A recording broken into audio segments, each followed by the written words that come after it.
जाहियो ससुरबा तू लोर न बहई है। ए बाबू सुनना, शादी में हमर आई है पूरी बुनिया भी खई है। हम जाहियो ससुरबा तू लोर न बहई है। तोरा शादी में जरूर हम आइबौगे। हाँ हाँ आइबौगे। तोर भतरा के गर्दन उड़ैबौगे। तोर भतरा के गर्दन उड़ैबौगे।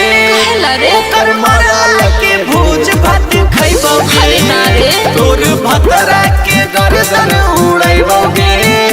ओकर मरल के भोज भात खैबौगे। ऐसे मुंह से मत बोल।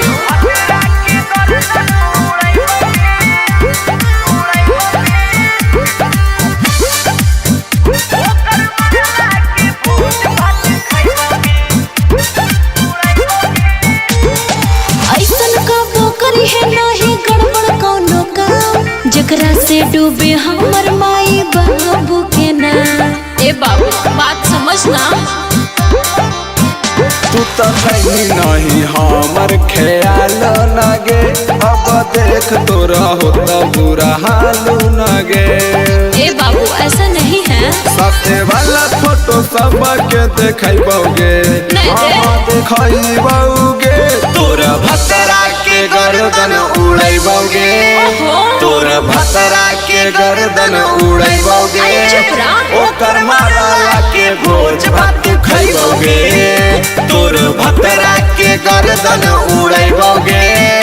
ओकर माला के भोज भात खैबौगे। अरे बाबू ऐसा मत करी हरे।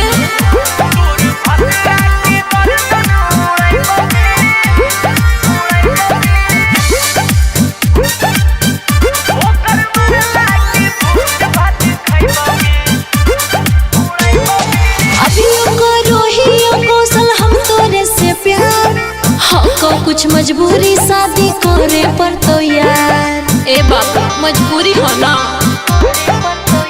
हम सुनबो नहीं छोड़ी तोर बहाना बानुगे। खून कर देब तोर आंगन बानुगे। ए बाबू ऐसा मत करी। हाँ रोहित बनारसी के साथ लेके आइबौगे। हाँ लाइबौगे। तोर भतरा के गर्दन उड़ैबौगे।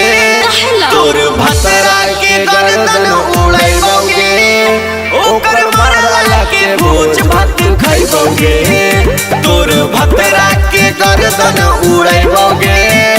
ओकर मरला के भोज भात खैबौगे। ए जा ऐसे मत करी हरे।